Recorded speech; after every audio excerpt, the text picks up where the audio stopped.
Hi, it's me again. So I'm going to give you the lecture for Module 2, which is entitled How to Tell a Story. I am recording this with my laptop not precisely in front of me, so if my voice sounds a little distant and tinny, I am sorry. So let's talk about what we did last week, which is we learned why stories work, the neuroscience of storytelling, transportation theory, and that stories have a shape. This week, we're going to talk about four very concrete ideas that help you tell a good story. Hall's book does the heavy lifting. This PowerPoint is really to translate her examples into your world. So, Hall is writing for business. Her examples involve products and customers. Your context is different. You are not selling products. You are building relationships with donors, patrons, and community members. Your customers might be beneficiaries who never pay a dollar, but whose transformation is your whole mission. Your customers could also be donors who pay a lot of dollars because of the stories of the beneficiaries. Your product is often intangible, a feeling, an experience, and a change, right? You have multiple audiences with different needs. Donors want to understand the impact that their money is having. Patrons want the experience. Someone who goes, to the ballet wants to understand why this ballet, why not another one, right? And board members want evidence that your storytelling is working. Hall's four components still apply, which is good news. You just need to know how to translate them for your brand. Hall's business examples are things like a sale, a product launch, or a customer decision. Your equivalents are things like the moment a student realizes they can do something that they thought was impossible. The night an audience member stays after a performance crying in the lobby. The day a family receives news that changes everything. The instant an artist's work finds its first audience. The principle is the same. You need to find the moment when something shifts. That's your story's center. That's the climax. That's the explosion in Hall's shape, which goes from normal, explosion, to new normal.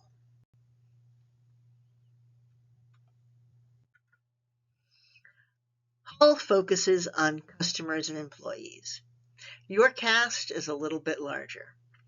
You have beneficiaries, the people who your mission serves, artists and creators, the people who make the work possible, donors, whose generosity enables the mission.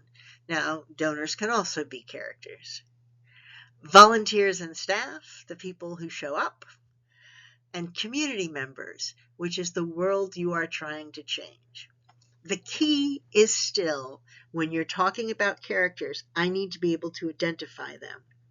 I need to be able to see them as if they are right in front of me, and I need to understand what makes them tick.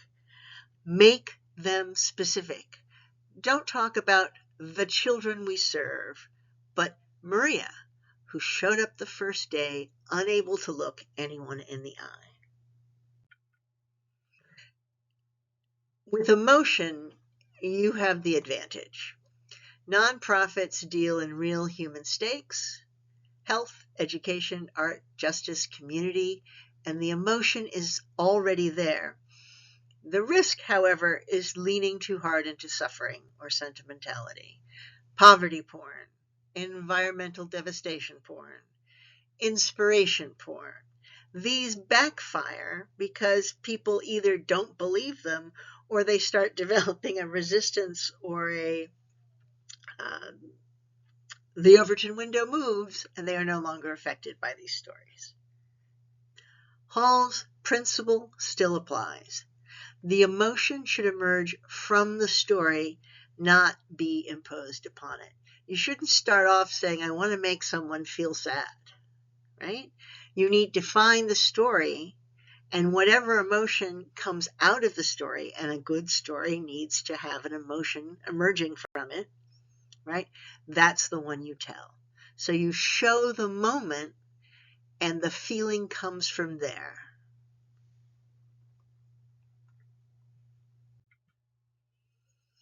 Details, right? This is where brands and nonprofits and everybody usually falls short. They talk in abstracts, right? We serve thousands of families. No, I need to understand what one family looks like, right? One person looks like. And then I can expand that to my thousands. Our programs create impact. What does that mean? How can I see that? How do I know that it is impactful?